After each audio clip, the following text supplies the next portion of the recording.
Benvenuti a tutti. Sapete benissimo che noi oggi facciamo una giornata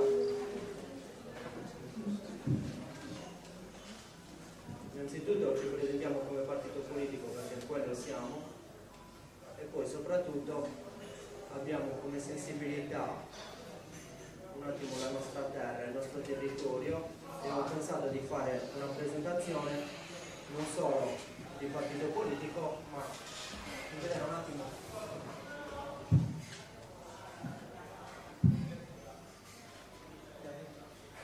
un attimo come siamo messi, soprattutto come è messo il nostro territorio, come è messa la nostra isola, sul quale noi vogliamo vivere e vogliamo che i nostri figli crescano. Farò un'introduzione dell'organizzazione Massimedu e un'introduzione del nostro pensiero politico, del nostro movimento. Gabrielli, che è il nostro responsabile. Gabriele è il nostro responsabile dell'organizzazione della regione Campidano, e Massimedu è il responsabile dell'organizzazione a livello nazionale. Noi per nazione intendiamo nazione sarda, perciò i confini sono ben definiti dall'isola. Inizia Gabriele. Grazie Simo.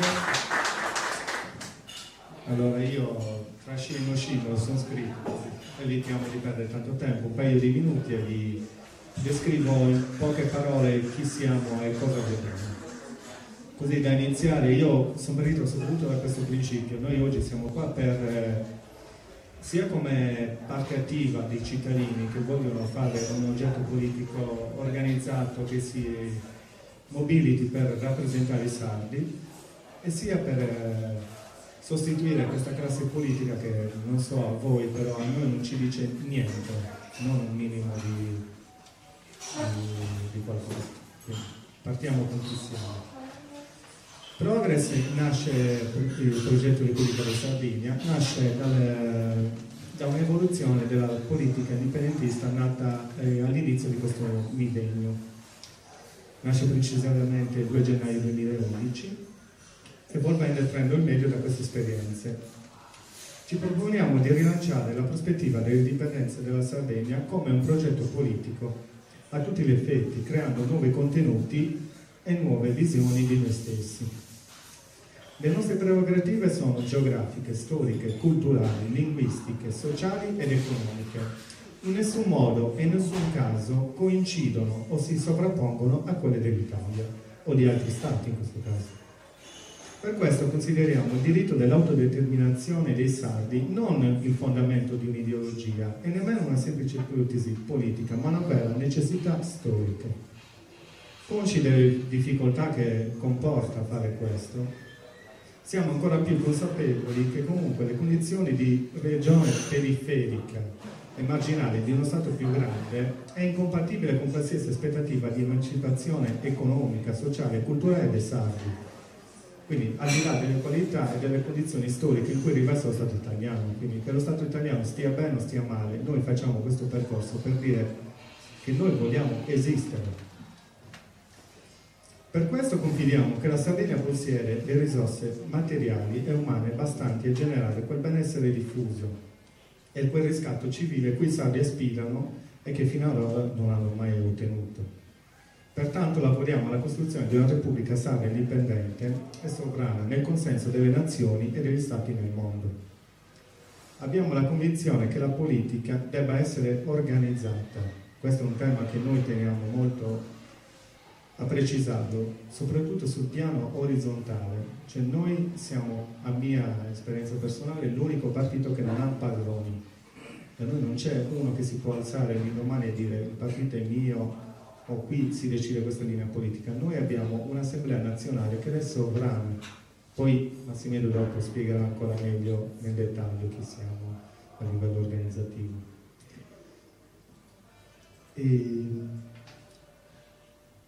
Noi diciamo che confidiamo nello studio e nell'approfondimento delle questioni. Quello per cui siamo oggi è un esempio. Cioè noi non è che basiamo la nostra politica sul fare dell'ideologia, noi la basiamo sul ragionare, sul confrontarsi, sul trovare le situazioni che ci rendano le opportunità più agevoli per tutti noi. Scusate, computerino piccolino e monitor piccolo. Tutto questo noi come lo applichiamo? Abbiamo dei principi che ci descrivono su quello che, almeno da lì non torniamo indietro. Noi siamo non violenti, rifiutiamo qualsiasi forma di nazionalismo e di etnocentrismo, cioè in parole povere noi non ci sentiamo la nazione migliore del mondo, noi non è che siamo quelli che fanno meglio e quindi per questo giustifichiamo il dover giudicare gli altri. E noi non siamo un'etnia da riservare, non siamo una razza pura, noi siamo cittadini, siamo umani, abbiamo un DNA, noi di questo ci confrontiamo. Se io, che ho mamma siciliana, non posso essere salvo secondo certe logiche, è impossibile. Non potremmo avere abbiamo avuto un segretario napoletano il primo, no? Cioè, questi concetti li abbiamo superati sul nascere. Quindi rifiutiamo tutti i cliché identitari applicatici addosso per generazioni, ai nostri danni, cioè è qualcosa che ci sta facendo male ancora oggi. Però da questo noi ripartiamo, ci aiutiamo a imparare meglio la nostra prassi politica, democratica e inclusiva. Contiamo di spalancare il nostro orizzonte e percorrere nuove strade, rifiutando l'idea della nostra subalternità. Abbiamo il coraggio di guardare i sardi come una collettività storica degna di essere di per sé, non grazie alla tutela e al sostegno di qualcun altro. Cioè, o siamo capaci di autogovernarci e di esistere, o altrimenti se aspettiamo sempre quello da fuori che ci dice cosa dobbiamo fare, come muoverci, ne vediamo i risultati ancora oggi, almeno in questi 60 anni di autonomia.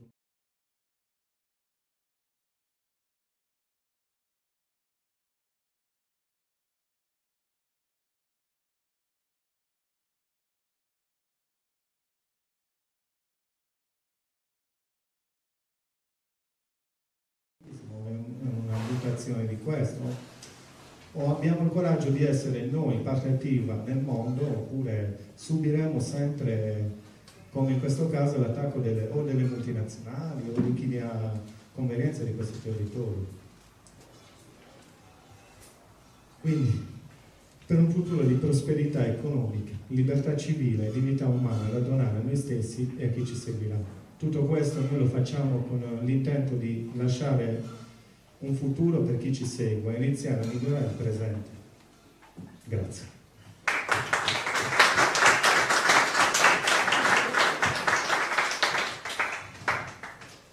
Saluti a tutti, grazie per il vostro convito, mi pare che questa sarà la sorta, sarà la seconda volta che vengo a Gonnos, mi fa da piacere.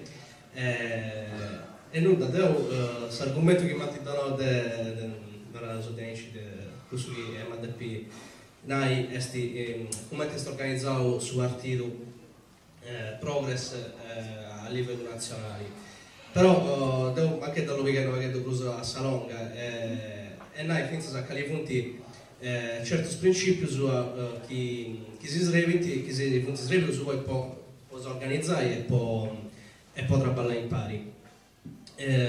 Sicuramente il principio base che tenere su questo corso della democrazia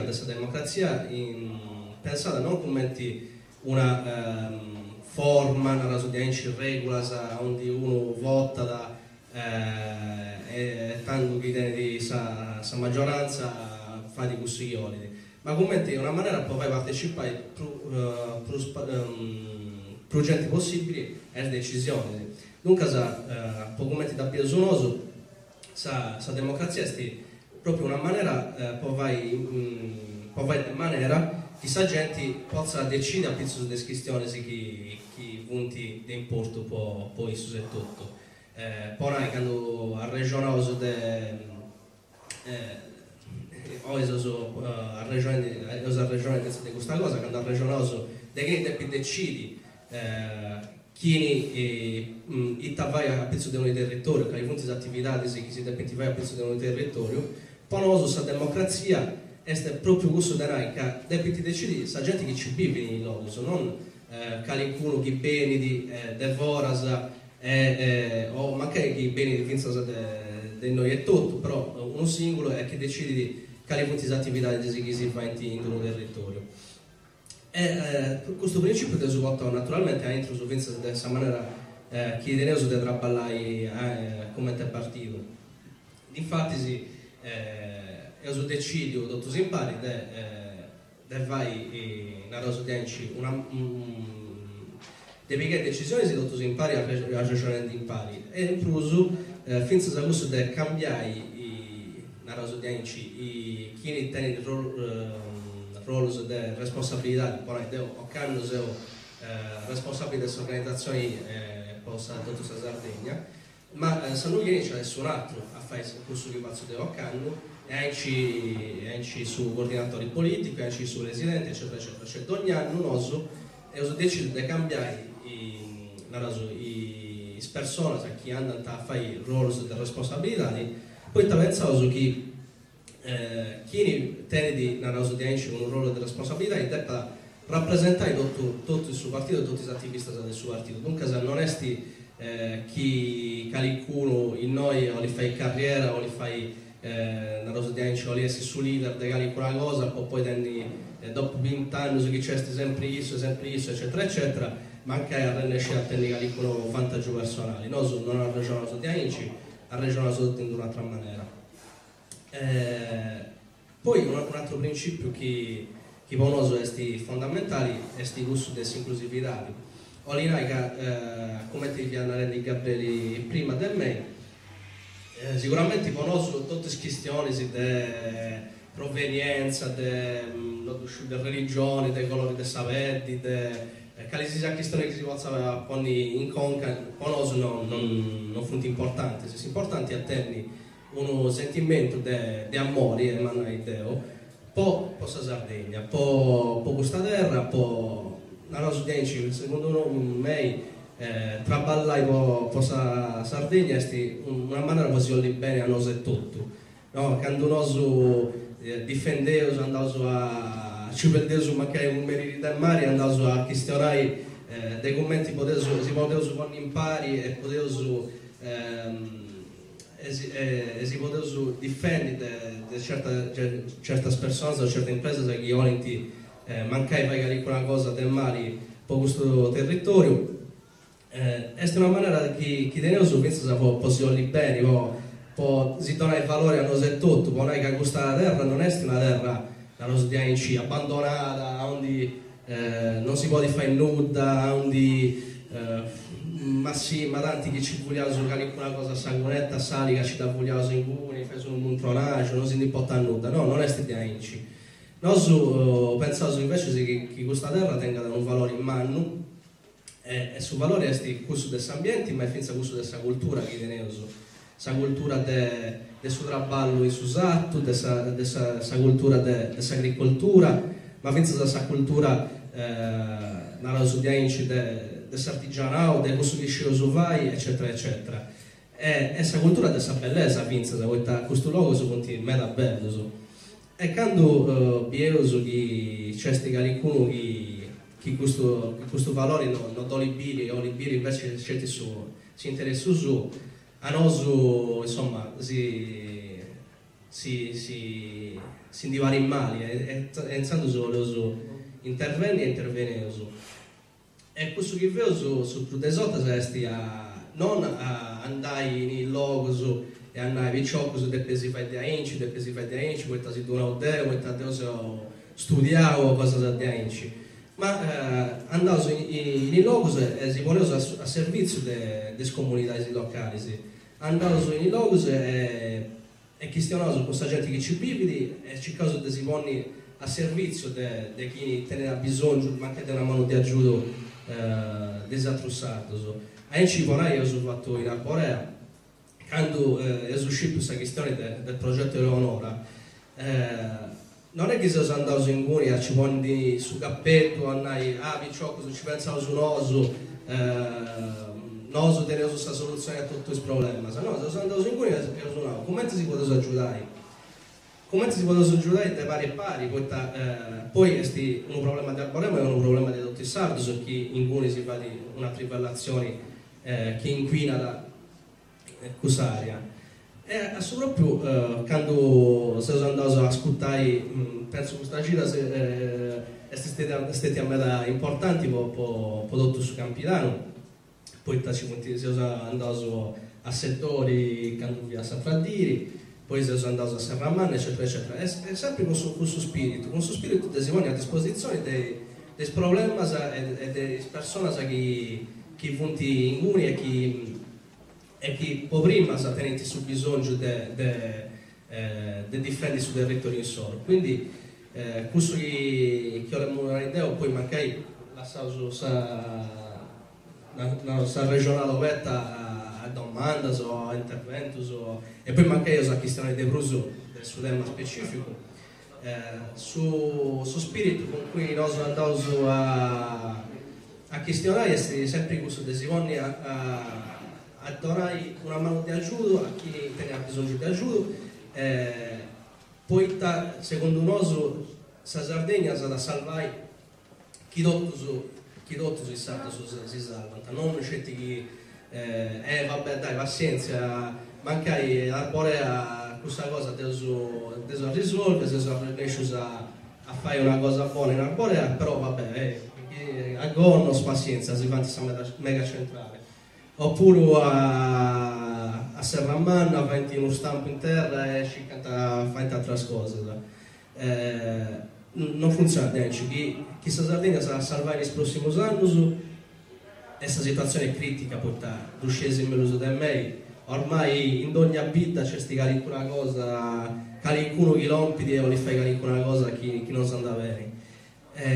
Se usa salvare tutto si impari e quindi sul messaggio che voglio lasciare è questo, cercate di collaborare sul più possibile con tutti i comitati impari, con tutti gli sforzi politici che si vogliono assumere con questo spirito di servizio a favore del comitati e penso che si usa con impari, che usa essere in merda, come già si usa in merda, e chi usa essere convinto e unito delle cose che andiamo a fare, io penso che questa Sardegna deve salvare e penso che sul tempo periodi, sul futuro adesso penso meglio su dei come testimoni. Grazie.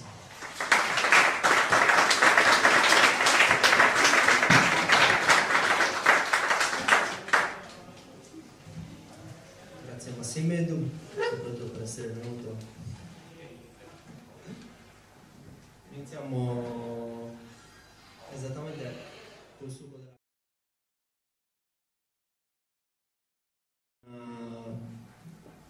un documentario con land grabbing. Innanzitutto iniziamo a vedere che cos'è la Sardegna territorialmente. Abbiamo circa 2 milioni e mezzo di ettari, questa qua è esattamente la Sardegna, suddivisa col 13% abbiamo delle montagne, il 18% abbiamo della pianura e il 67% in collina, quasi il 70%. Iniziamo anche per tutti quelli che magari non sanno che cos'è esattamente il land grabbing.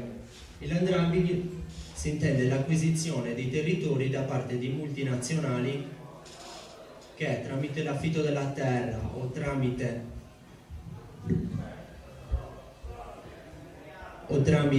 comunque sia l'usufrutto, l'accaparramento comunque del territorio, non dico inquinano, comunque traggono profitto da quest'ultimo, senza impoverendo le comunità locali e senza lasciare un corrispettivo alle comunità locali. Il primo, hanno iniziato gli europei quando hanno invaso l'America a fare il primo land grabbing della storia, forse, anche se forse ce ne sono stati altri. Comunque noi in Sardegna il primo sicuramente che abbiamo in memoria è l'editto delle chiudende nell'epoca sabauda. Quello è stato storicamente il nostro primo esempio in cui la terra da pubblica è diventata privata e chi aveva più soldi poteva chiudere più terre e diventava un grosso proprietario terriero. America, dopo 8 anni, tolgono il segreto di Stato per i documenti e vediamo che cosa diceva un comunicato CIA sull'Italia e in particolare sulla Sardegna. L'Italia è una mega portaerei che si affaccia sul Mediterraneo. Si sparge ad est verso sboccia sul Medio Oriente, però veniamo sulla parte della Sardegna. In questa mega portaerei c'è la Sardegna. Ettari e ettari di terra. Non cari, quasi spopolati, comunque abitati da gente, perché ci siamo anche noi, così malauguratamente. L'isola è povera e per questo facilmente comprabile. Vabbè. I sardi sono tenaci, coreaceri, ma come risaputo incapace di costituire movimenti collettivi o iniziative comuni. L'isola è povera e per questo facilmente comprabile, con qualche centinaio di posti di lavoro nelle basi militari, o offrire come mangime a qualche confacente politico nazionale e regionale. Sotto c'è un piccolo intervento di un'intercettazione di Cappellacci. Quando parlava con Fusi, non so se sapete chi sia, comunque indagato per l'ultimo attacco sul G8, per gli appalti del G8, in un'intercettazione diceva: ho la Cappellacci, ho la consapevolezza che il vero grande limite della Sardegna siamo noi sardi. Questo sempre è tratto da un articolo quando ci furono le invasioni, quando lo Stato italiano decise di instaurare basi militari in Sardegna e gli espropri. Questo è un espropriato che ricorda il fatto che praticamente si piombarono in casa e gli dicevano da un giorno all'altro: questa terra non è più tua, ci serve a noi, prendi quello che puoi prendere e vattene, perché è stata espropriata. Quello che potrebbe succedere quando anche comunque sia, più o meno tutti sapete, se per caso mettiamo pure a caso che passi il progetto Arborea o che passi qualsiasi altro progetto, diventa bene nazionale, cioè diventa di interesse nazionale e quindi espropriabile. Il Land di Sardegna l'abbiamo diviso in alcune parti: servitù militari, servitù industriali e l'ultima speculazioni energetiche che stiamo vivendo in questo momento. Iniziamo dalle servitù militari. Nel 1956 nasce il poligono interforze Salto di Quirra, che sapete dove si trova? Si trova nella costa orientale. Sono 12.700 ettari del nostro territorio che sono passati ultimamente alla cronaca, così, perché c'è questa strana coincidenza di malattie, leucemie. Non c'è solo quello, perché poi nasce anche il poligono di Capo Teulada nella costa sud-occidentale della Sardegna, tutta una penisola tra Chia e Portofino, ma conoscete esattamente dove si trova. Altri 7.200 ettari di territorio sempre sottoposti a servitù militari. Poi nel 71 nasce Capofrasca, questo magari chi è della zona lo conosce un po' meglio, che sono altri 1.800 ettari sempre sottoposti a servitù militari. E qua c'è quello che esattamente è la Sardegna, dunque cioè il poligono di Capofrasca, il poligono di alla pesca in caso di certe esercitazioni. È stato calcolato effettivamente che una superficie della zona interdettameana è più grande della Sardegna stessa. Poi nel 1962 anche lo Stato giustamente finanzia il piano di rinascita della Sardegna e crea le aree di San Roque, Porto Torres e Portovesme. 4.000 ettari di territorio. Poi nel 1974 c'è il secondo piano di rinascita che prende la zona di Ottana. Il primo è stato sviluppato soprattutto perché innanzitutto si stavano dismettendo alcune miniere e c'era bisogno di riconvertire la manovalanza. Il secondo invece è stato sviluppato per ben altri motivi, soprattutto per il banditismo. Non so di chi chi conosce bene la storia, però in quegli anni, negli anni 70 c'erano parecchi rapimenti in Sardegna, forse nel 70 ci furono una dozzina di rapimenti solo in un anno. Allora ci fu una commissione di inchiesta sul banditismo e andiamo avanti. Chi è che ha finanziato però tutto questo? La legge del 588, oppure la legge dei 1000 miliardi, fu la prima legge del piano di rinascita. In tutto sono arrivati 2000 miliardi in Sardegna. Di questi 40 miliardi sono dati in mano alla Saras. Praticamente l'abbiamo costruita noi, cioè abbiamo finanziato noi.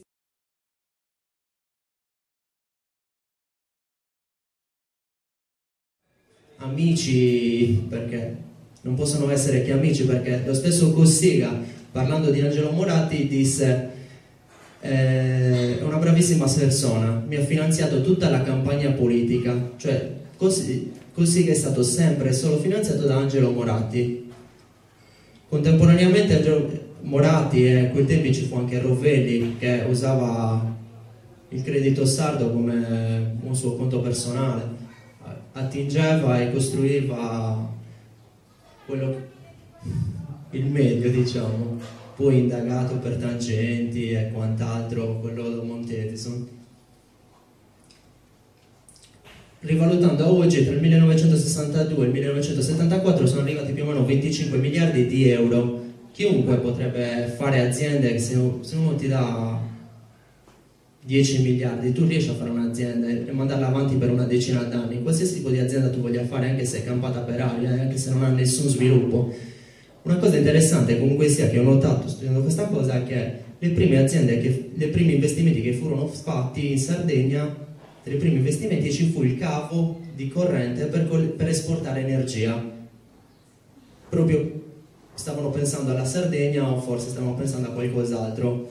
Nel senso che siamo noi che siamo sempre... Ok, questi sono i SIN, molti di voi conosceranno. Ho avuto anche discussioni con qualcuno che mi dice no, la Sardegna è la regione più inquinata d'Italia. Non è possibile, non è possibile, è possibilissimo. Non lo diciamo noi indipendentisti, non lo diciamo noi sardi, lo dice proprio il Ministero dell'Ambiente. Queste sono tutte le zone, cioè tutto il Sulcis Ecclesiante, il Guspinese, la zona di Porto Torres. La zona di Porto Torres addirittura è messa peggio della zona di Taranto, però di Taranto si parla tanto, ma di Porto Torres no. Vai avanti. Sono in tutto 445.000 ettari. 445.000 ettari sono più o meno il 15%.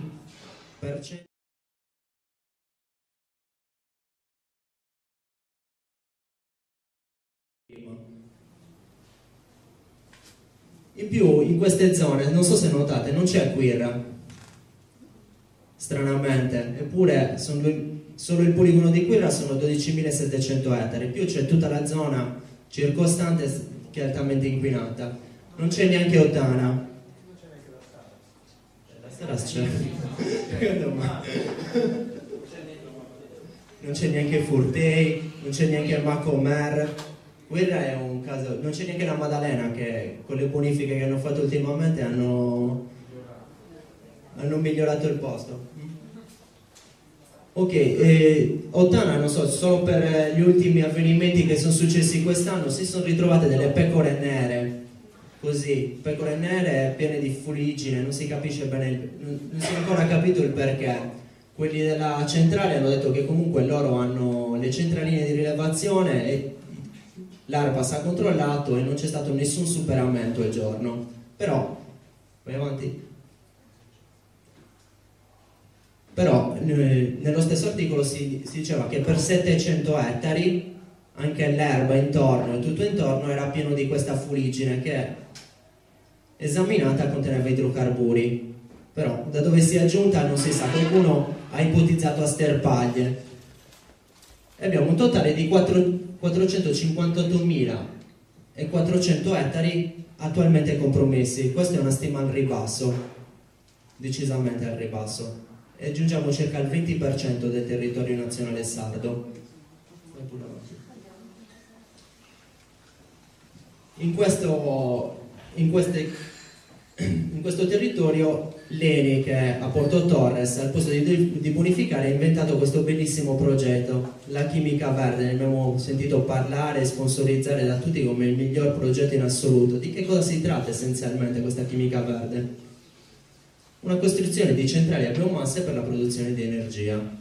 Cioè in pratica vogliono coltivare 20-25.000 ettari di Sardegna monocoltura, perciò anche questo è ipotizzabile in grandi, perché la monocoltura fa parte, cioè distrugge il territorio, per bruciarli, così. Adesso diventeremo produttori di cardi così, per bruciare. Per gli altri, nelle energie rinnovabili naturalmente ci sono i parchi eolici, qua abbiamo a Cuspini, però così tanto per intenderci c'è un progetto a San Gavino di circa 200 pale attualmente approvato, che si sposterà da San Gavino verso Villa Cidro.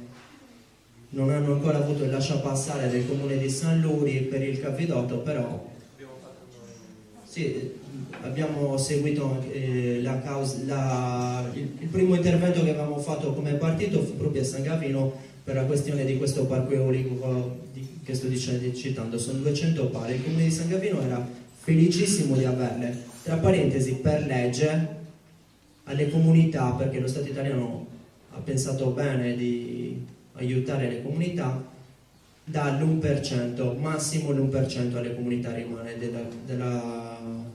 dell'introito prodotto da queste pale. Noi abbiamo fatto anche un calcolo così approssimativo. Le pale che sono nel comune di Cuspini producono circa 1 milione di euro l'una all'anno. Al comune di Cuspini mi sa che ne entrano 170-200 mila euro. Cioè, l'1%.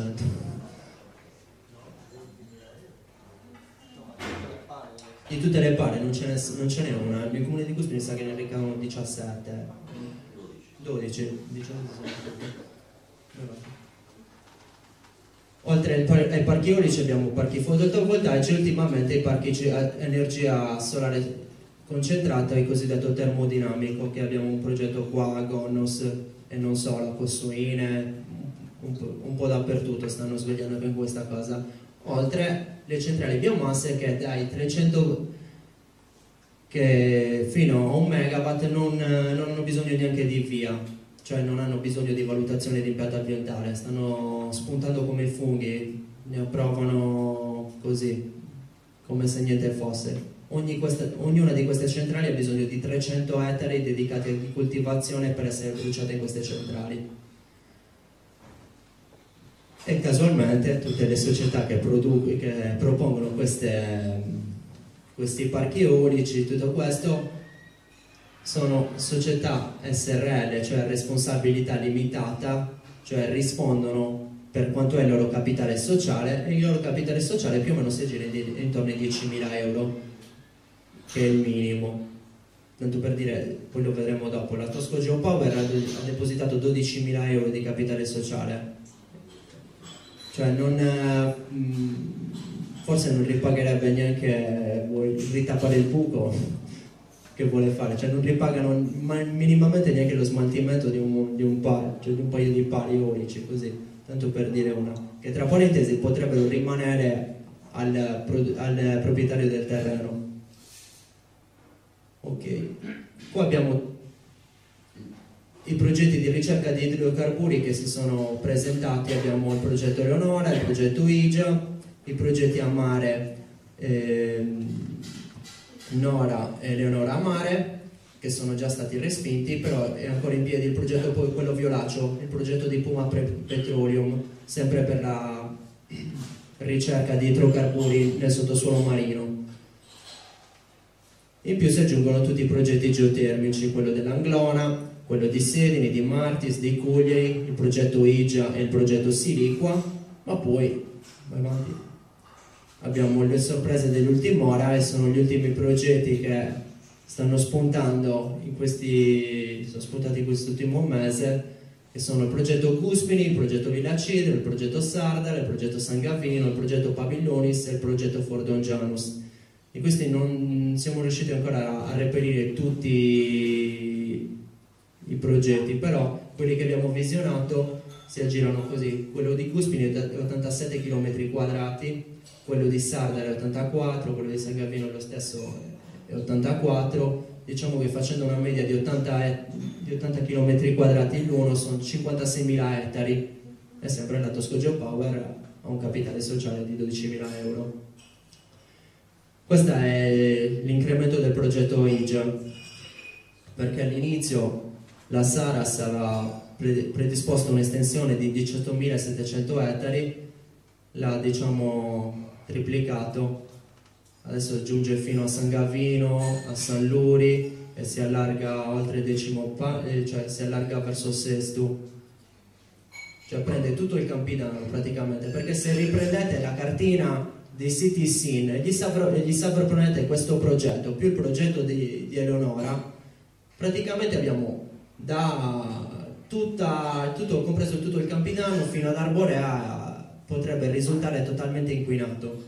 Cioè noi ci stiamo... Sì, da giù, da Capoteolada arrivando a Cagliari e arrivando poi, seguendo tutto il Campidano fino alla costa, fino a tutto il Golfo del Sinis. In più abbiamo altri progettini lì verso Seneghe, puoi andare avanti. Innanzitutto volevo chiarire che molti di questi progetti sono fatti semplicemente, oltre che lo Stato italiano ha previsto solo l'1% di ricompensa, soprattutto nei parchi nelle energie rinnovabili, però questi hanno essere, c'è un grosso attacco, perché? Perché esistono dei contributi per la produzione di questa energia, cioè a loro gli verrà pagata più di quella che costa realmente l'energia. C'è un incentivo di produzione perché l'Italia ha bisogno, oltre che di produzione di energia, perché l'Italia non produce abbastanza energia, la compra dall'estero. Noi invece abbiamo esattamente il problema contrario, la esportiamo e ne produciamo talmente tanta che la maggior parte di essa viene dispersa in rete e vengono finanziati attraverso il CIP6, compresa la Saras. La Saras è l'unico caso al mondo, tramite una norma della legge dello Stato italiano, per questo c'è una certa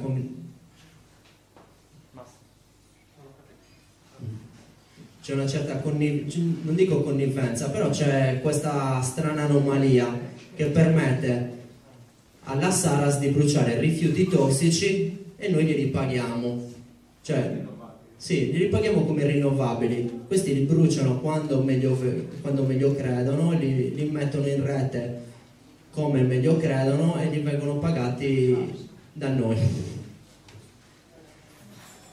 E qualcuno viene a dirci se abbiamo la sindrome di Nibi, cioè se praticamente non vogliamo che questi progetti vengano fatti nel nostro giardino, cioè che noi diciamo no, lo vogliamo però non a casa mia. Secondo me qualche politico invece ha una sindrome leggermente opposta, la sindrome di Pippi. Metti tutto nel giardino del nero, e in questo caso purtroppo il nero siamo noi.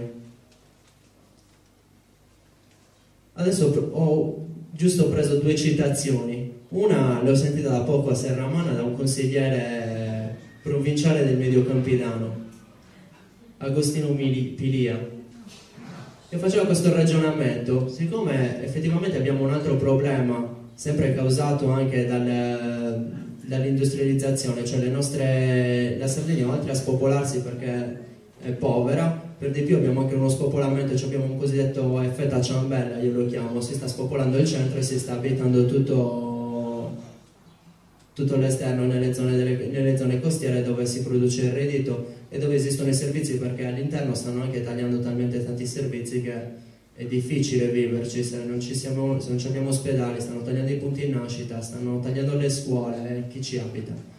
Viene male anche costruirsi una vita. Lui faceva questo conto: nel 2050 rischiamo di perdere circa 300-400 mila abitanti. Di conseguenza, che cosa mi serve preservare il territorio? Se questo sarà anche spopolato, per chi lo devo preservare? A noi piace di più un'altra citazione,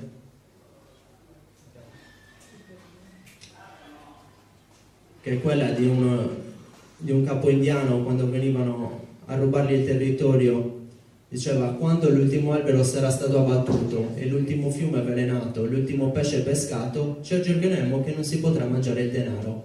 La nostra terra vale più del denaro e durerà per sempre. Non verrà distrutta neppure dalle fiamme del fuoco. Finché il sole splenderà e l'acqua scorrerà, darà vita a uomini e animali. Non si può vendere la vita degli uomini e degli animali. È stato il grande spirito a porre qui la terra e non possiamo venderla perché non ci appartiene. Possiamo contare il denaro e bruciarlo nel tempo in cui un bisonte piega la testa, ma soltanto il grande spirito sa contare i granelli di sabbia e i fili d'erba della nostra terra. Grazie.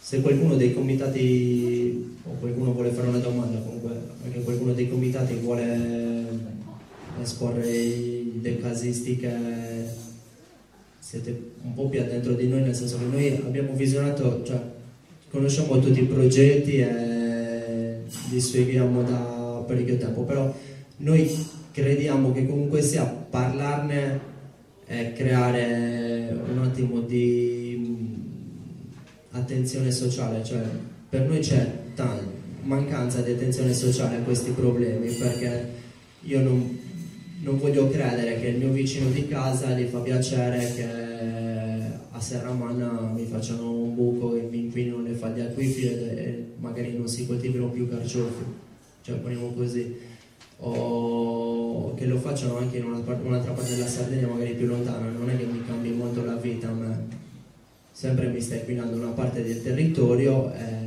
io ci voglio vivere in questa terra, non la voglio lasciare, voglio che i miei figli continuino a viverci e magari anche i figli dei miei figli. Perciò se qualcuno di qualche comitato vuole intervenire, vuole rendere partecipi gli altri magari di qualche evoluzione, di come sono messi, ci fa piacere, grazie.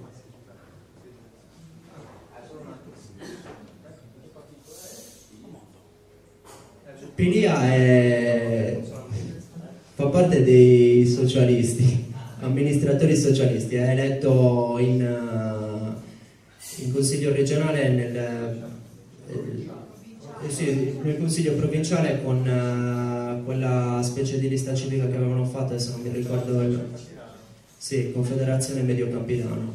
Ci ha tenuto a ribadire che pur essendo socialista stranamente si ritrovava in minoranza. Io mi chiedo, stranamente ti trovi ad amministrare.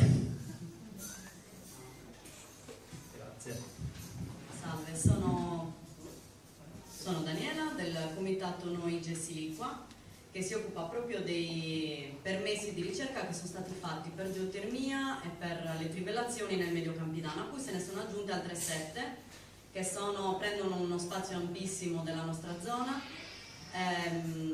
Oltre a quello di Arborea, che è rimasto quello, diciamo, il progetto primario, a cui si sono aggiunti tutti questi. Allora, sicuramente quello che hanno già descritto loro dovrebbe bastare avanzare, ma molti non sanno appunto che si sta appunto tentando di fare una sorta di colonizzazione della nostra zona in questi termini, ovvero tutti questi progetti stranamente riguardano paesi che hanno delle ricchezze anche per quanto riguarda le falde acquifere, ad esempio Serramanna, che tra l'altro è indipendente sotto il profilo dell'acqua, non è neanche addirittura affrancata da Vanuatu, quindi potete immaginare, sì, uno dei rari casi, mi pare che hanno tipo 7 pozzi artesiani che li rendono indipendenti. Poi possiamo parlare di Villa Cidro, che sapete benissimo di che fonti è approvvigionata, poi parliamo di, che so, Villa Sor, che ha delle fonti come l'acqua Federica, Siliqua, non ne parliamo, Zinigas, eccetera.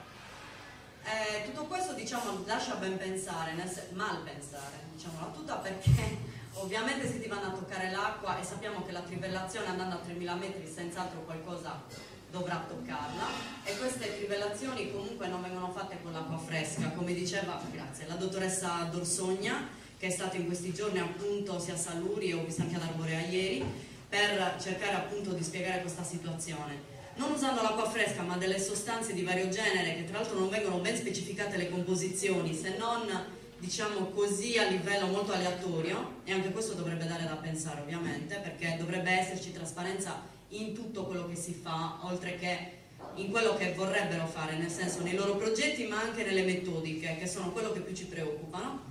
Ovviamente questo dovrebbe lasciarci pensare, perché già la Sardegna ha sofferto molto sotto il profilo delle acque per tanti anni, è stato un problema la desertificazione. Ci manca che ci tolgano altro terreno, che già appunto le servitù militari hanno gradito un po' a destra e un po' a sinistra, veramente prendere tutto quello che potevano. Non parliamo appunto di tutto quello che c'è nel Medio Campidano, io lo dico sempre, sono di Salluri, abbiamo vicino Furtei con Sant'Umialli, la ex appunto miniera d'oro, diciamo così perché poi è stato estratto ben poco e hanno lasciato una schifezza indicibile.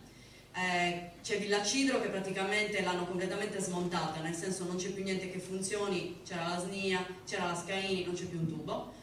Ci sono ovviamente i rimasugli, come si dice, che poi quelli ce li godiamo noi perché chissà dove tutto vanno a finire. È pur sempre pattume, perché di pattume si tratta quando si parla di roba chimica. L'uomo non ha bisogno di chimica per vivere, perché una volta che ti tolgono il terreno su cui puoi coltivare qualcosa di decente o l'acqua buona da bere, hai finito di vivere. Qua non ci puoi più stare, c'è poco da dire, è inutile che ci vogliono convincere di cose che non esistono. L'uomo non ha bisogno né della grattata d'oro che si pigliano gli altri, né tantomeno di cose che vanno a scavare sotto e non vanno a scavarle con le mani.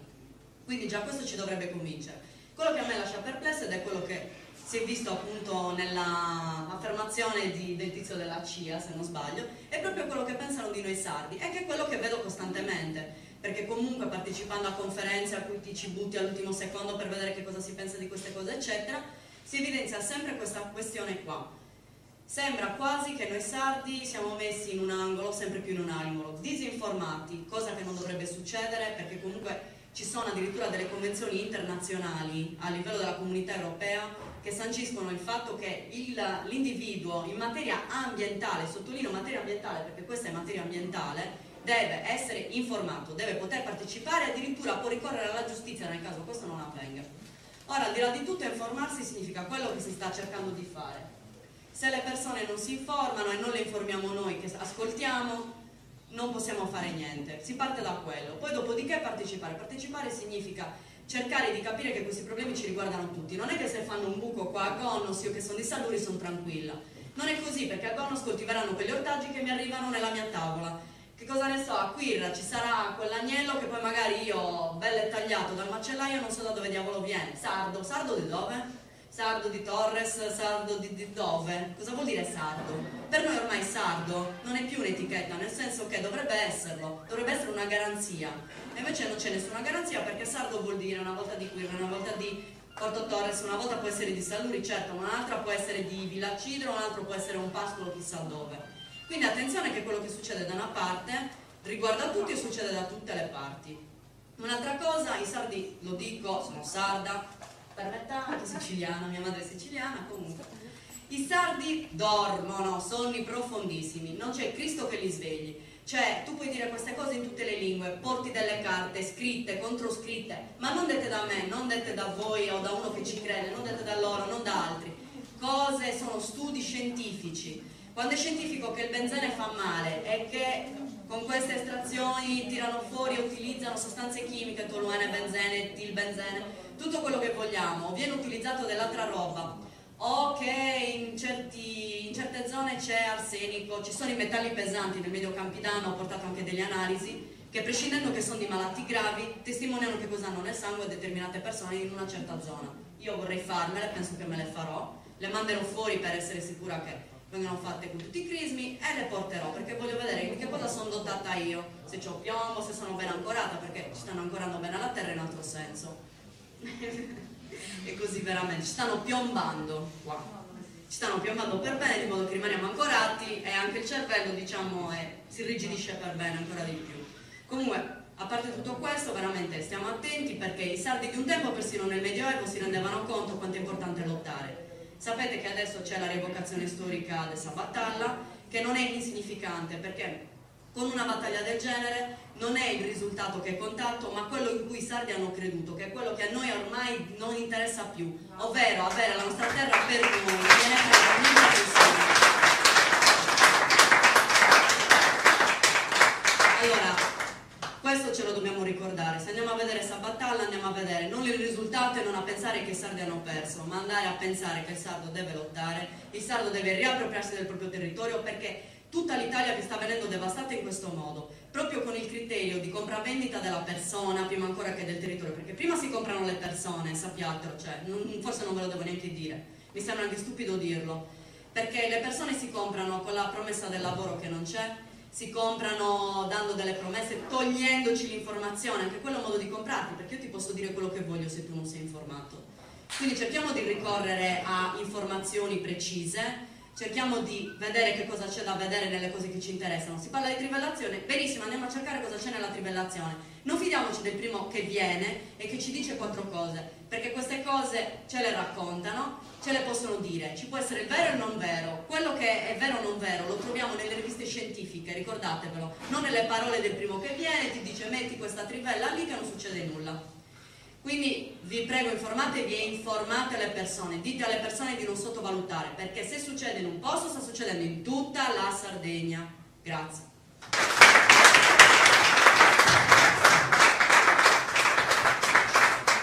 Grazie tante Daniela. Adesso diamo voce alla tecnologia con Paolo Piras del comitato del progetto Eleonora in diretta via Skype. Vediamo se riusciamo a fare i miracoli.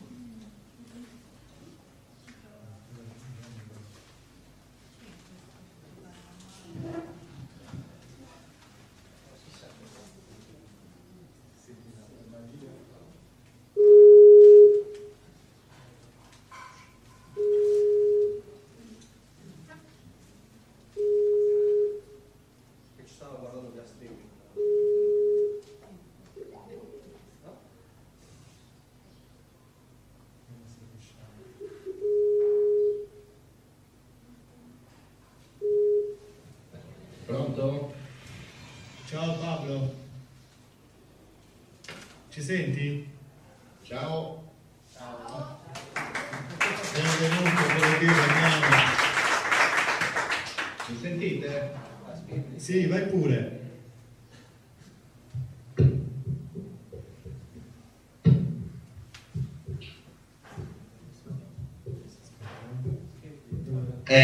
Ho l'audio un po' in ritardo, quindi aspetta, mi sentite un po' in ritardo di qualche secondo per quello, perché sto aspettando delle risposte.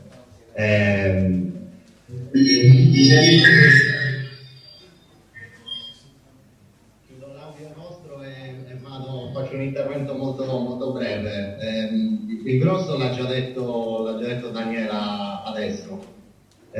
Io faccio parte del comitato No al progetto Eleonora, che si batte da più di 1 anno e mezzo contro il progetto di trivellazione della Saras, che vorrebbe installare una trivella per estrarre idrocarburi liquidi e gassosi dalle campagne di Arborea. Come sapete, Arborea è un paese che da praticamente quasi un secolo vive di allevamento e di agricoltura. Noi abbiamo la nostra forma di sviluppo, abbiamo il nostro progresso e soprattutto creiamo la ricchezza da noi. Sono gli stessi abitanti di Arborea che creano il loro futuro. Quando abbiamo fondato questo comitato, i primi mesi, come praticamente tutti i comitati che tentano di creare coscienza civica e che tentano di opporsi a questi progetti di speculazione, siamo stati ovviamente accusati di essere le persone che non vogliono il progresso, che non vogliono contribuire alla ricchezza della Sardegna, che dicono no a tutto, e insomma tutta una serie di luoghi comuni che noi ben conosciamo e anche i rappresentanti dei comitati che sono lì in sala di sicuro sanno.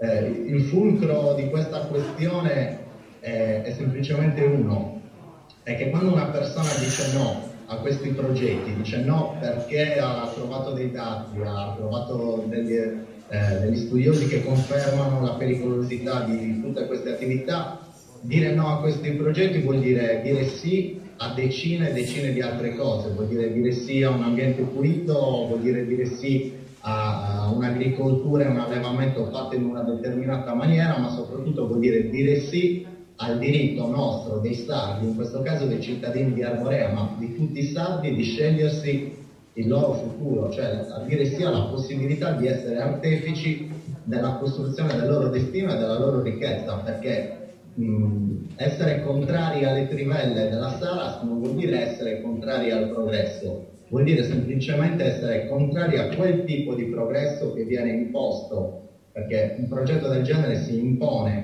a un territorio quando non c'è alcuna concertazione con la cittadinanza, che viene imposto senza alcun motivo, così come ha spiegato bene prima Simone, di tutti gli altri progetti che negli ultimi 60-70 anni sono stati imposti in Sardegna, sia a livello industriale che a livello militare. E oggi la nuova frontiera di queste speculazioni, di questo fenomeno del consumo di territorio è appunto quella delle speculazioni energetiche.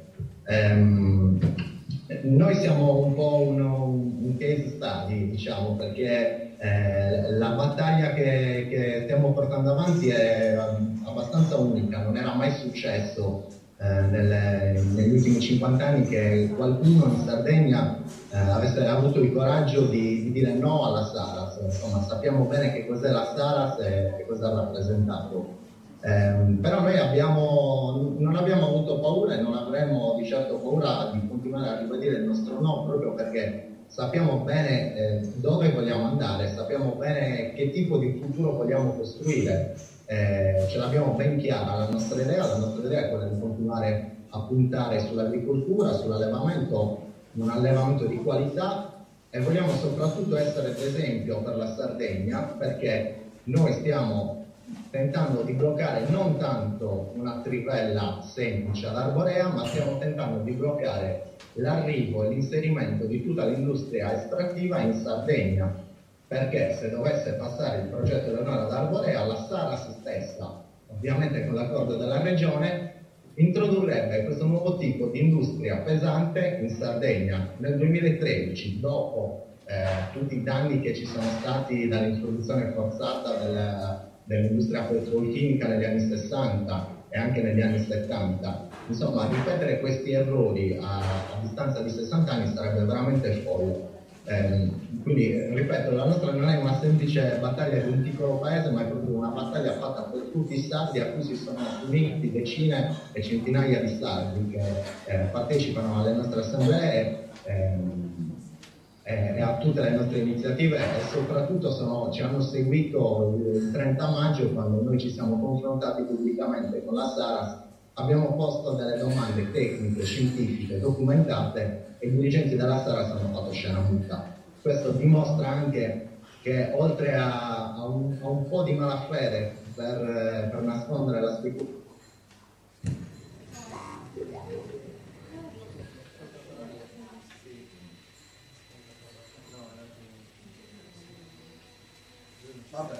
nell'altra occasione con problemi tecnici all'inizio lo chiamiamo al telefono, a Pablo gli chiediamo di fare la voce l'ultimo pezzo del suo internet. Aspetta, questo si prova per adesso riesce a risolverlo.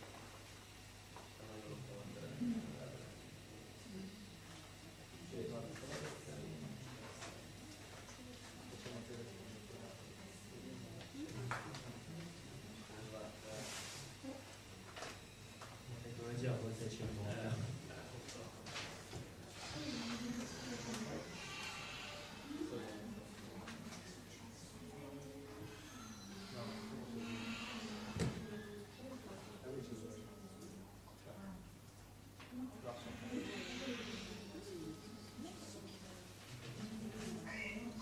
Sì, Paolo, da 2 minuti non ti abbiamo più in linea. E poi così. Sì, ti collego via cellulare. Ok? Vai pure quando vuoi. No, niente, aspetta un po' di ritorno al discorso del futuro. No, fino a dove era arrivato. Comunque volevo solo ripetere che queste battaglie, come sia quella di Arborea che quando nel Campidano e in tutti gli altri territori della Sardegna, non sono delle battaglie singole del proprio paese o della propria comunità, ma sono battaglie che vengono fatte proprio per una diversa situazione che sia della strategia, per proporre un modello di sviluppo diverso da quello che è stato iniziato fino ad oggi. Tutto qua. Vi ringrazio tantissimo e saluto tutti i presenti. Buona serata e buon proseguimento.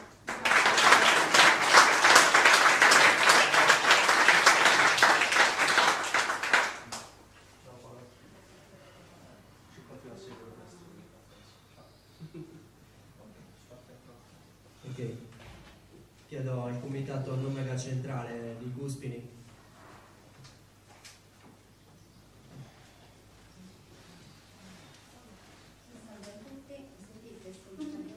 Sono Laura del comitato non mega centrale di Guspini. Il comitato, vabbè, farò, diciamo, voglio essere sintetica, non entro nel merito del progetto e via dicendo, perché adesso i particolari qui non hanno molta importanza. Però voglio fare un passo indietro. Qui abbiamo riportato dei dati di inquinamento della regione Sardegna e ho visto che in tutte le assemblee vengono rimarcati sempre gli inquinamenti delle aree SIN, cioè dei siti inquinati a livello nazionale. Io non vorrei allarmare ancora di più i presenti, perché i siti inquinati in Sardegna sono molti di più, perché dobbiamo addizionare a questi a livello nazionale tutti gli altri siti inquinati di cui invece si occupa la regione e quindi non il Ministero dell'Ambiente, e non sono pochi. La cosa più grave di questi siti inquinati è che molti di questi siti non saranno mai restituiti tal quali alla popolazione, perché è impossibile per le attuali tecnologie. Quindi anche questo è un'altra cosa a cui dobbiamo essere pronti, perché è inutile dire vogliamo le bonifiche, è giusto chiederle, però dobbiamo anche sapere che le bonifiche non ci restituiranno i nostri territori. Faccio degli esempi banalissimi. Le bonifiche semplicemente ci diranno che tipo di uso del territorio si potrà fare in quelle aree. E quindi ciò significa questo, detto proprio praticamente, diranno ad esempio destinazione d'uso, non potranno andare a giocarci bambini, ok? Potremmo farci una strada asfaltata, insomma qualche altro tipo di utilizzo, però il sito rimarrà inquinato. Questo vorrei chiarirlo subito perché mi sembra che ci sia un pochino di allegria nel citare sempre queste bonifiche, questi tipi di tecnologie che comunque non sono risolutive. Allora, detto questo, il comitato si è costituito per quanto riguardava il termodinamico sulla concentrazione, che è sorto tra... allora, praticamente questo impianto qui diciamo che è meno impattante rispetto all'impianto della Salas, rispetto ai progetti di geotermici e via dicendo, però cioè, il limite e l'opposizione della popolazione è stata questa, che praticamente si va a compromettere un territorio fertilissimo ad uso agricolo e quindi anche la compromissione delle falde acquifere, perché questi impianti termodinamici a concentrazione hanno bisogno di una grande quantità d'acqua, cioè circa 50.000 metri cubi d'acqua al mese per 600.000 metri cubi d'acqua all'anno. Attualmente questo impianto è stato bloccato, diciamo che le attività dei comitati hanno fatto un buon lavoro, nel senso che hanno comunque mostrato all'Energo Green, la società proponente, che la strada non era in discesa ma in salita, quindi addirittura hanno proposto anche una modifica di cui non si sono fatti carico, quindi al momento la situazione è che la pratica è archiviata e quindi si aspetterà di vedere cosa vuole fare la società e noi pure aspettiamo di vedere cosa faranno per decidere le prossime mosse. Però il comitato si sta anche organizzando per altri tipi di attività e altri interventi che stanno cadendo a cascata sul territorio di Guspini e Gorno Svanarica. Cioè abbiamo la geotermia, abbiamo i rifiuti pericolosi CERMED, fotovoltaici, impianti a biomassa, biogas e via dicendo. Quindi c'è proprio una calata imponente di vari interventi che insomma sul territorio avranno una certa pesantezza e gravità. Io quando penso a queste cose, parlo da tecnico in questo caso, dico sempre che sono un geologo, dico sempre comunque che la Sardegna è un'isola, quindi non possiamo considerarla alla stregua di altre regioni italiane come ad esempio la Toscana, l'Emilia e via dicendo, perché comunque queste sono inserite in un contesto continentale. Noi invece siamo un'isola, una volta che abbiamo bruciato queste risorse non ci rimane più nulla, l'unica cosa che ci rimane è imbarcarci e andare a vivere da un'altra parte. La Sardegna è già altamente compromessa perché comunque tutte le aree minerarie a tutt'oggi sono inquinate e non bonificate, a parte i poligoni di cui si è citato, Salto di Quirra e via dicendo, Teulada, cioè, su cui io direi stendiamo un velo pietoso, perché insomma lì c'è ancora peggio. Sono inquinati i fondali oceanici nelle coste, quindi praticamente al largo di questi impianti industriali di una certa consistenza. Porto Torres possiamo dirla bruciata, cioè, perché è inutile che anche qui parliamo di bonifiche, perché insomma basta che uno sia un po' addetti ai lavori si smette a sorridere, voglio dire, tutte le bonifiche fatte anche a Porto Torres non hanno portato a nulla, addirittura investimenti diciamo di una certa importanza che poi in realtà non hanno bonificato, anzi hanno aggravato il problema, cioè l'inquinamento invece di essere stato contenuto si è allargato, perché effettivamente le tecniche adottate non sono state comunque o monitorate adeguatamente o messe in opera non in modo giusto e opportuno, per non parlare della Maddalena che è risultata una bomba a cielo aperto, insomma la presa in giro delle bonifiche che non ci sono state e via dicendo. Quindi diciamo che la Sardegna in questo momento è in una posizione veramente delicata ed effettivamente dobbiamo farci carico tutti quanti e prendere veramente coscienza del fatto che se non siamo noi a decidere del nostro futuro, gli altri sicuramente non ci penseranno, o meglio ci penseranno in questi termini come già stanno facendo, quindi ci utilizzeranno come serbatoio di risorse da utilizzare al di fuori, insomma per altri scopi. A noi quindi diciamo non rimarrà nulla. Anche le coste, per quanto riguardava lo spopolamento e diciamo il fatto che le popolazioni si stanno dirigendo verso la costa, anche questo è un fatto negativo, perché comunque le coste sono in sovraccarico, quindi anche lì ci sono ormai dei disequilibri di una certa importanza, sia per quanto riguarda le falde, l'inquinamento salino e via dicendo, e anche altri problemi. Quindi in realtà anche abbandonare l'interno per andare sulle coste non è risolutivo, se non aggravante. E comunque le coste non riuscirebbero comunque a mantenere questo tipo di cioè mantenere questo status per molti anni, ecco, diciamo è molto limitato questo tipo di sviluppo. Quindi il discorso è questo, che dobbiamo, come è stato già detto dai precedenti che hanno fatto gli interventi in maniera abbastanza chiara, ecco, dobbiamo riappropriarci del nostro futuro. Io direi che qui chiudo perché non voglio insomma scendere in ulteriori dettagli, perché ci sarebbe veramente tanto da dire anche a livello di progettazione, diciamo, perché questo però lo devo dire, cioè quando si parla di perforazioni, trivellazioni e via dicendo, stiamo parlando o geotermia, stiamo parlando di una determinata cosa, quindi diciamo in parte stiamo parlando di combustibili fossili e di fonti rinnovabili, perché la geotermia comunque è considerata una fonte rinnovabile. Quando invece andiamo a parlare di termodinamico, eolico, fotovoltaico, siamo in un altro campo, cioè diciamo energie alternative e considerate anche verdi. Comunque entrambe, come vengono presentate qui da noi allo stato attuale, presentano delle criticità veramente importanti da non poter essere sostenute, cioè non sono sostenibili nonostante siano rinnovabili e siano cosiddette verdi, tra virgolette. Chiudo qui e vorrei che insomma sentiamo gli altri interventi. Vi ringrazio.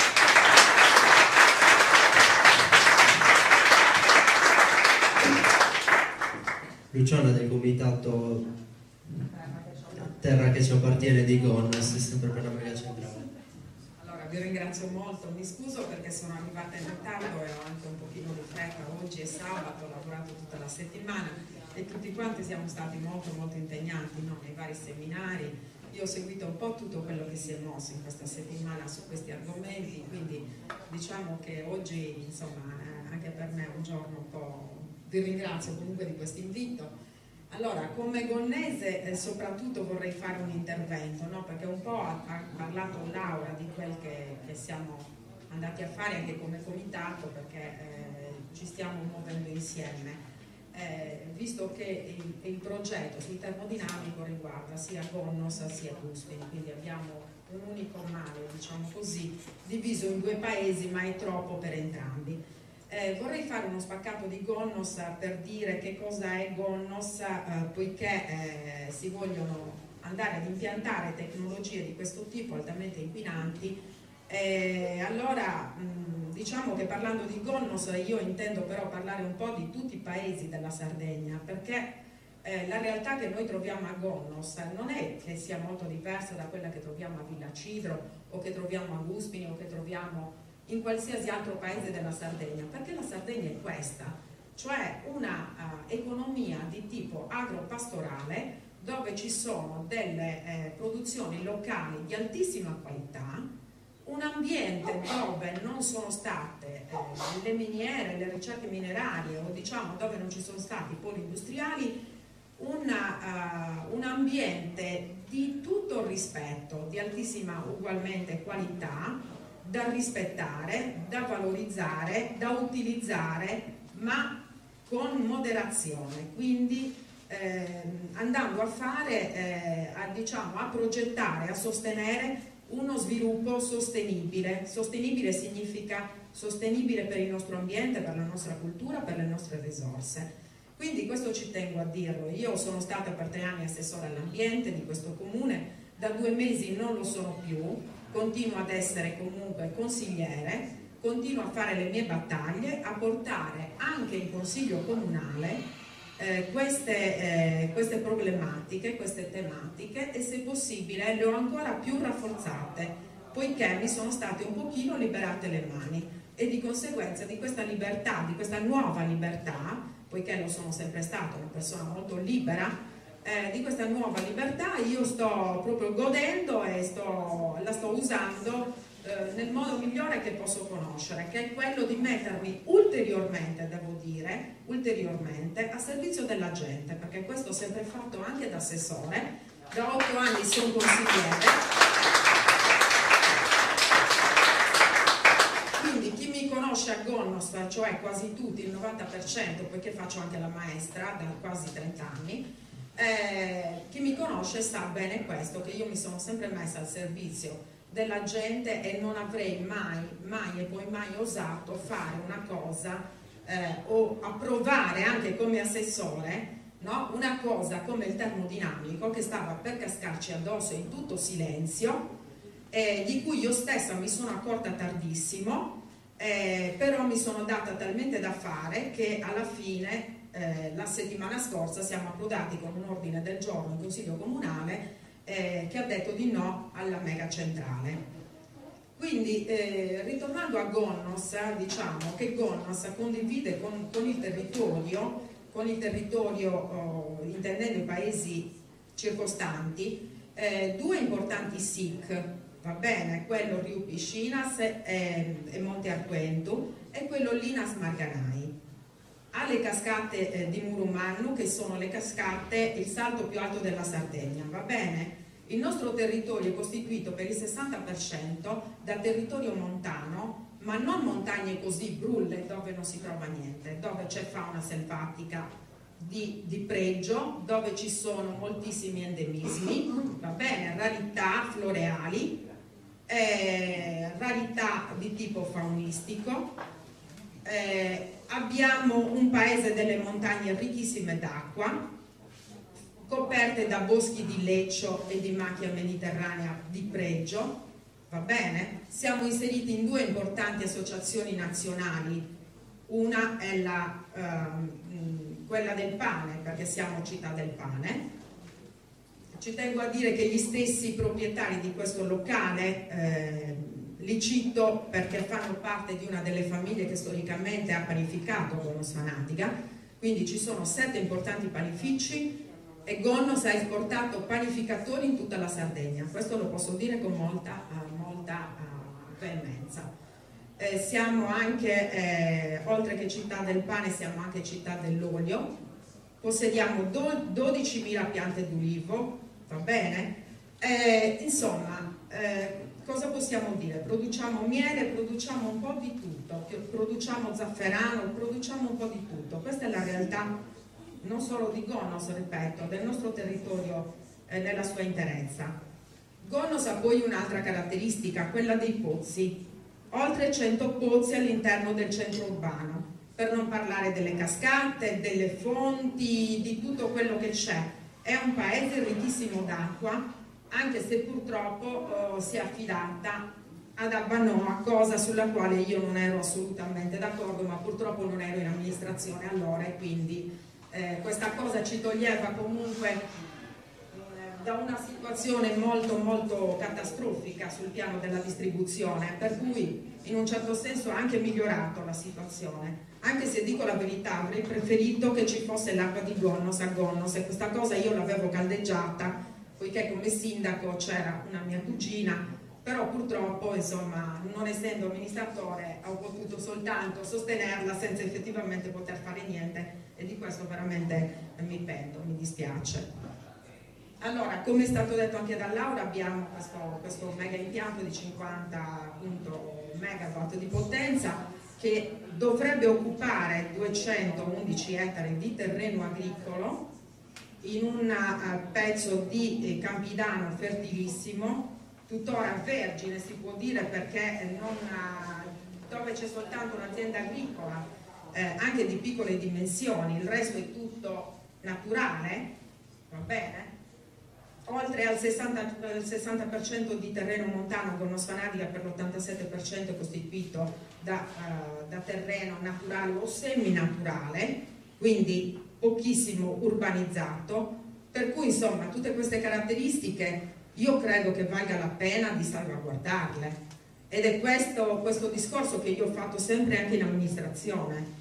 Abbiamo 100 ettari di parco comunale, parco naturale per De Vivara, attrezzato con tanto di edifici da sfruttare per attirare i turisti. Anche lì corre dell'acqua meravigliosa che magari non possiamo bere sicuramente, però insomma costituisce comunque il pregio dei luoghi. Noi non possiamo dar via tutte queste cose preziose per chi?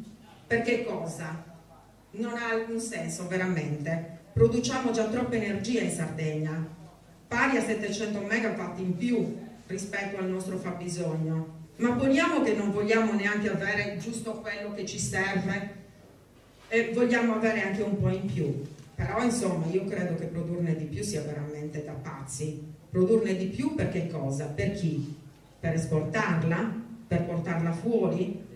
Ecco, per permettere tutte queste speculazioni, pagando poi l'energia quanto la paghiamo, facendo chiudere magari le nostre fabbriche anche perché l'energia costa troppo. Tutte queste cose mi sembrano veramente assurde,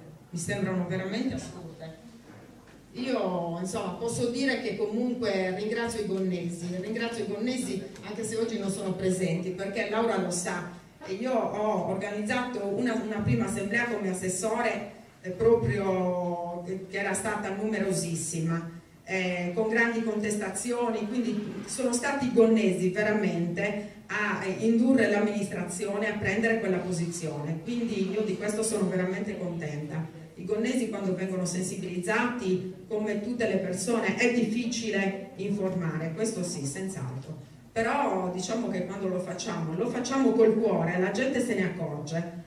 E io credo che noi, quelli dei comitati, lo facciano con il cuore, come io ho sempre fatto anche l'amministratore con il cuore. Quindi non voglio che questa terra, non solo il mio paese, ma questa terra venga ulteriormente martoriata. Anzi, pretendo, e lo sto dicendo anche all'interno dei partiti politici, perché guardate bene, io sto andando dappertutto, dove mi danno asilo io vado dappertutto a portare questa causa. Non guardo colore politico assolutamente, sto andando dovunque. Voglio che le ferite di questa terra vengano guarite, non che gliele provochino altri.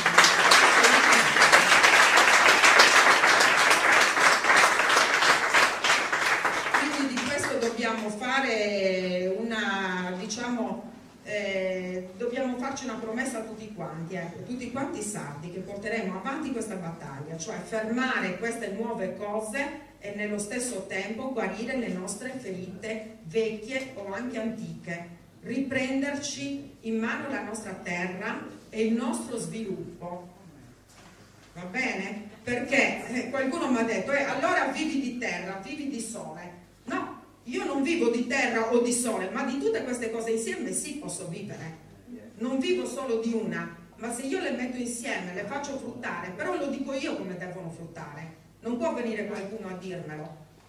E se qualcuno crede di venire qui a portarmi l'immondezza o a lasciarmi l'immondezza, no signori, guardate, io ho combattuto anche il sacchetto dell'immondezza per la strada quando ero assessore, ma lo faccio ancora.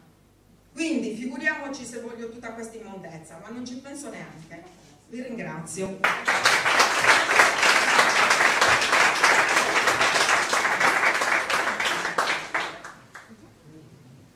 Grazie Luciano. Se qualcun altro vuole intervenire, non so, magari qualcuno che si è occupato anche dei radar nell'Armura Zero.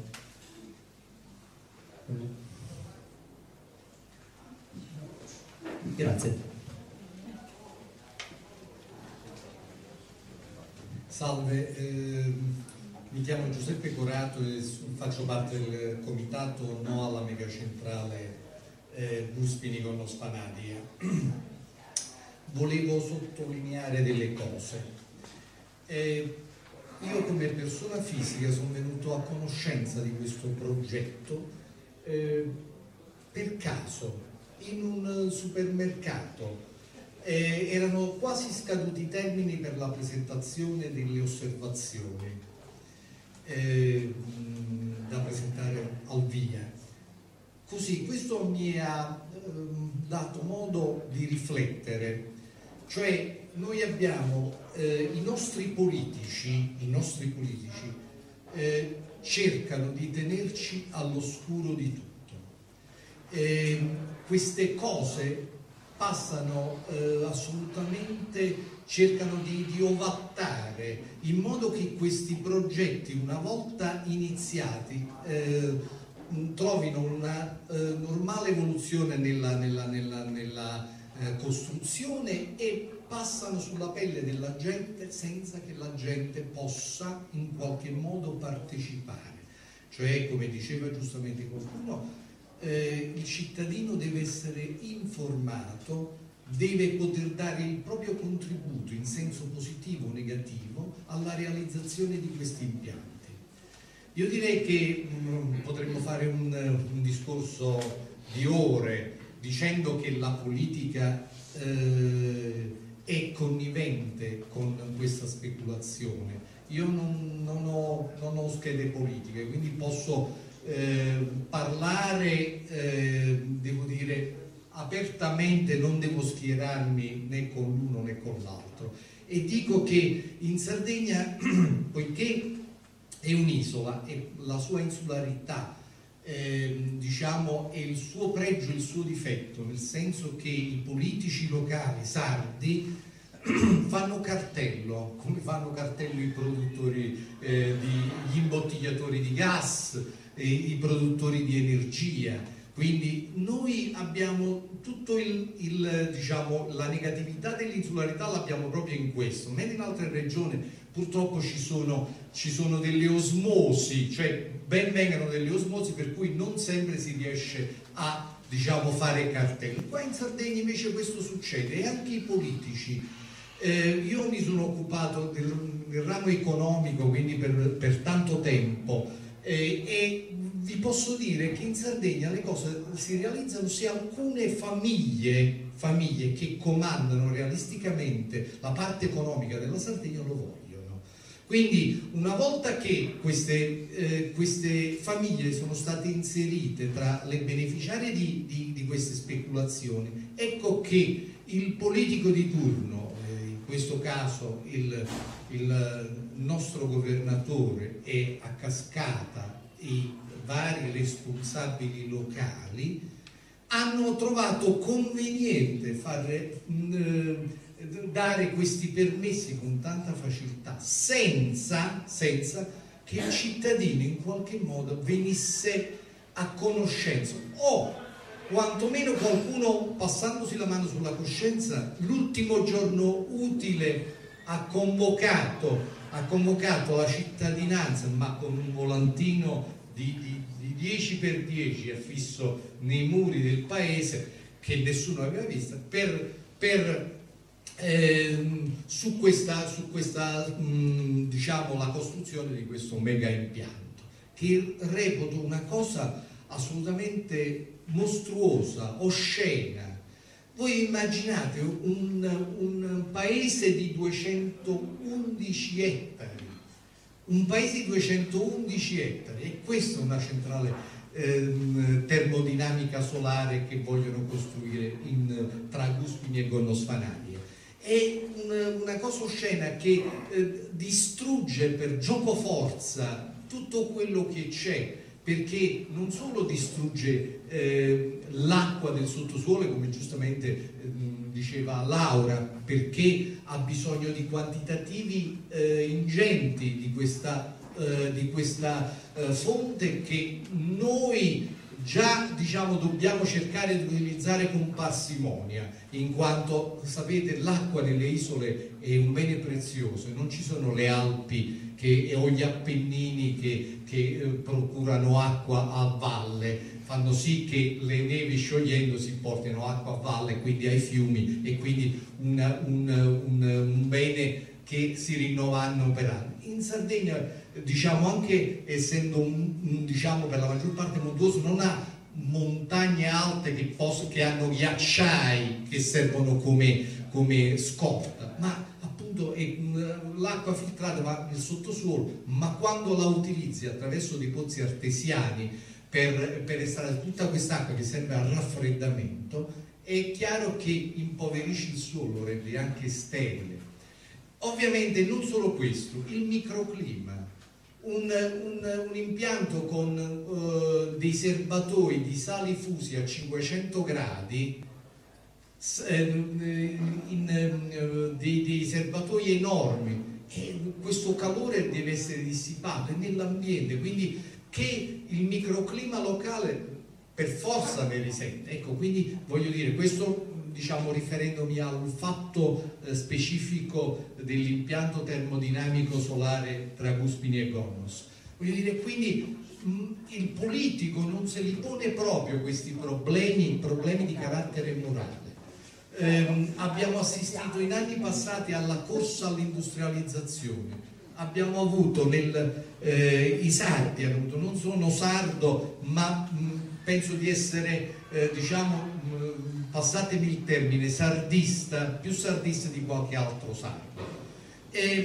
Abbiamo assistito all'industrializzazione, alla corsa all'industrializzazione, pensando e filtrato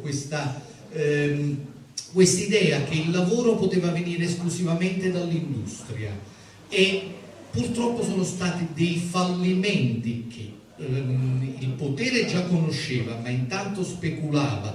Quindi voglio dire, abbiamo assistito alla zona industriale di Villa Cidro, la SDIA, la Filata Industriale, la Villa Flor e quant'altro, la Scaini, eccetera, che si sapeva che la Keller, che prima o poi sarebbero andati via perché non c'era una reale convenienza economica, però intanto sfruttavano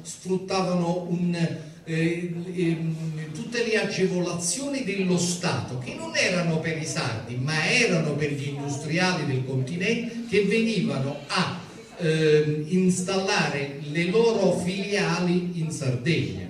Così lo è stato per Moratti, per Rovelli, non sto qui, lo conoscete perfettamente. Però io voglio dire una cosa a voi signori presenti: ognuno si faccia carico anche di quel piccolo per poter difendere il territorio, perché il territorio è vostro e va difeso, e non come quel signore che nella presentazione di questo progetto definì questa zona una zona scarsamente antropizzata, lasciando immaginare a qualcuno che non conosceva la zona quelle zone delle zone subsahariane, no? Cioè dove tu vedi qualche cammello passare lì sulle dune di sabbia. No, questo è un territorio ricchissimo, bellissimo, viene citato in tanti testi come un territorio ameno, ricco di risorse, e la terra, Signore, non tradisce come l'industria. Ecco, questo devono capire effettivamente i sardi. Grazie.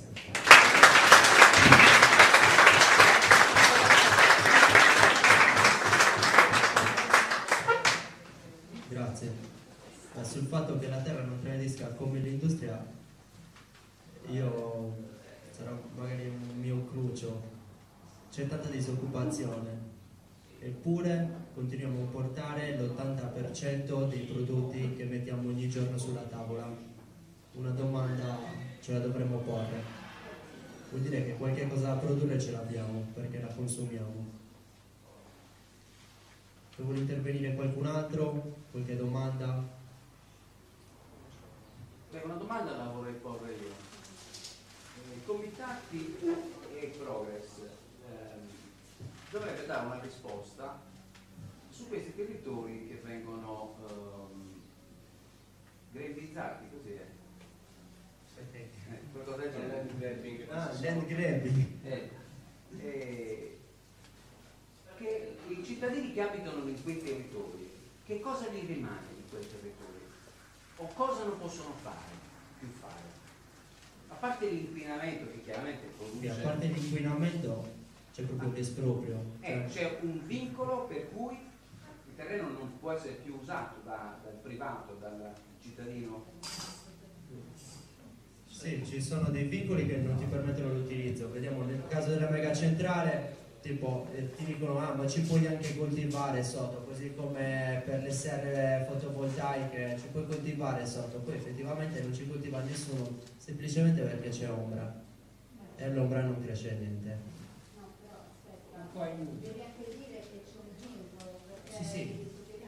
Il proprietario non ha diritto su niente, cioè no, viene espropriato e poi riconcesso al massimo, cioè questo è il massimo che ti può succedere. Diamocela questa informazione, mi sembra che manca. Sì, sto partecipando da un po', mi sembra che manca questa. Assolutamente, dunque se il progetto passa, qualsiasi progetto esso sia, viene stabilito come interesse nazionale italiano. Quindi poi l'amministrazione pubblica esproprierà il bene e lo concederà a chi ha fatto il progetto. Questa è la prassi, non si capisce bene ancora come avverrà l'esproprio, però così avviene.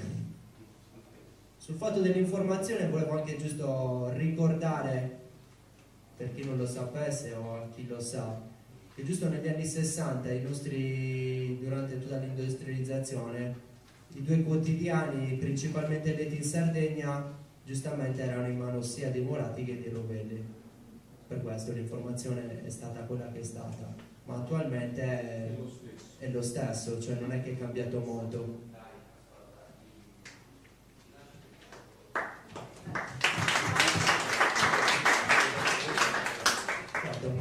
Sì, intanto ringrazio tutti quelli che sono intervenuti perché insomma noi siamo venuti qua principalmente per ascoltare quelle che sono le idee e le proposte e le posizioni dei vari comitati. Quello che diceva l'assessore o l'ex assessore che adesso è andata via perché c'era un impegno, è assolutamente vero, cioè bisogna andare dappertutto, come diceva la signora e come diceva lei, andare anche da tutti i partiti, questo è assolutamente vero perché questa battaglia si vince se saremo tutti uniti. Io mi permetto di fare una punta polemica, dato che insomma siamo stati tutti d'accordo fino adesso e questo è assolutamente ottimo, però io faccio una punta polemica dicendo che purtroppo ci sono dei partiti che invece queste speculazioni le stanno agevolando, cioè purtroppo in regione c'è stata una proposta di un consigliere regionale che proponeva la moratoria di tutte queste speculazioni in attesa che fossero regolate in maniera più severa, in maniera da evitare appunto queste speculazioni, ma eventualmente far passare sui progetti che effettivamente avrebbero una ricaduta positiva nel territorio. E questa proposta di moratoria è stata affossata dai partiti italiani, PD, PDL e i loro alleati, che evidentemente queste speculazioni le vogliono e le vogliono anche per loro bassi interessi di bottega, perché come ricordava prima Simone, Cossiga si vantava che appunto la sua attività politica fosse stata finanziata da Angelo Moratti, ma io ho i miei dubbi che attuali politici vengono continuamente finanziati da queste industrie. Forse ricorderete una delle varie intercettazioni del nostro attuale presidente della regione Cappellacci, che parlava amabilmente con Mario Carboni per stabilire chi doveva essere il direttore dell'ARPAS che poi decide tutte le varie concessioni che vengono date per quanto riguarda l'eolico eccetera, e diceva no, mettimi come direttore Tizio e non Caio, perché così questo signore mi darà tutte le autorizzazioni non guardando se sono effettivamente compatibili con l'ambiente, ma guardando se sono compatibili con gli interessi privati dei miei amici.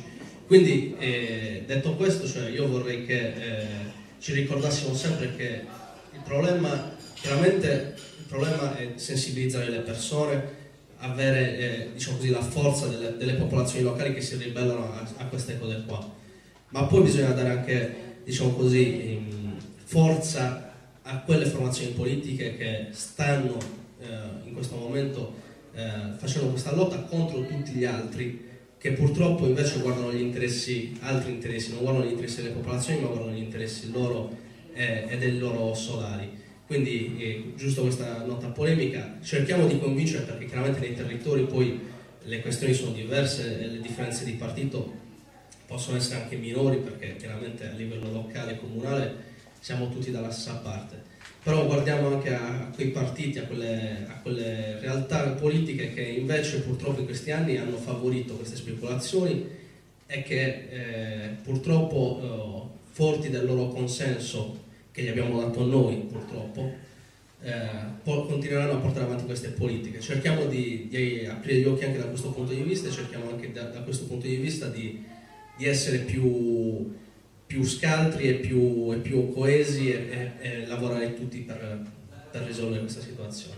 Solo questo, grazie.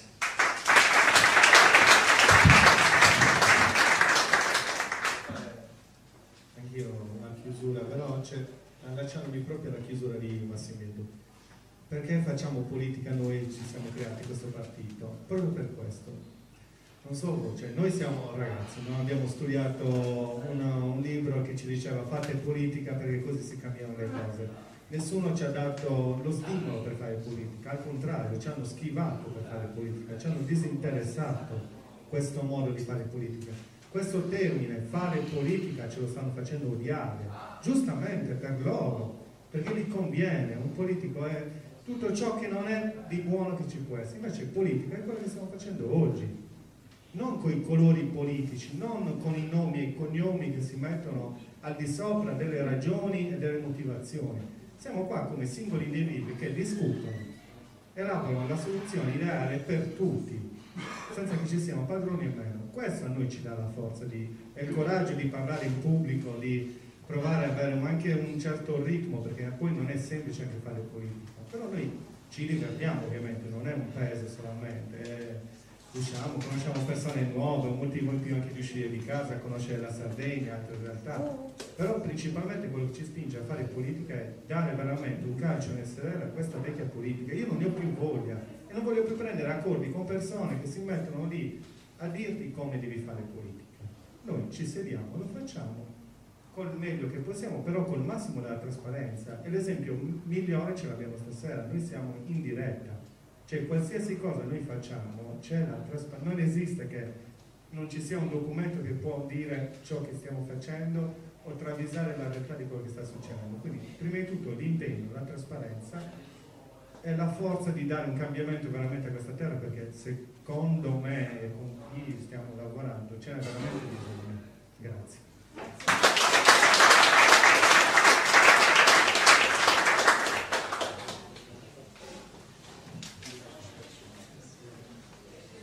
Ringraziamo tutti quelli che sono venuti, anche perché sappiamo benissimo che era un sabato sera, anche se oggi non era esattamente soleggiato e il mare magari non era il massimo.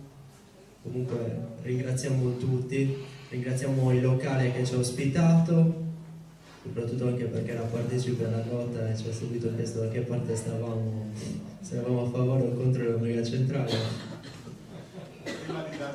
Prima di darci il locale, naturalmente.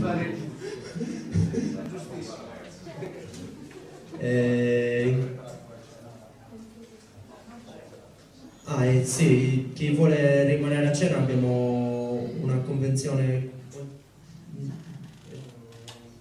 Per 15 euro ci danno pizza, dolce, caffè, bevanda, Kenza si imbriaga in merda, però ci ospitano volentieri e ci hanno dato questo spazio e questa disponibilità gratuitamente, quindi l'invito noi che possiamo fare al massimo è dare almeno una risposta a chi è gentile a casa sua. Naturalmente chi si avvicinerà al bar ci beviamo qualcosa insieme. Grazie a tutti. Grazie a voi.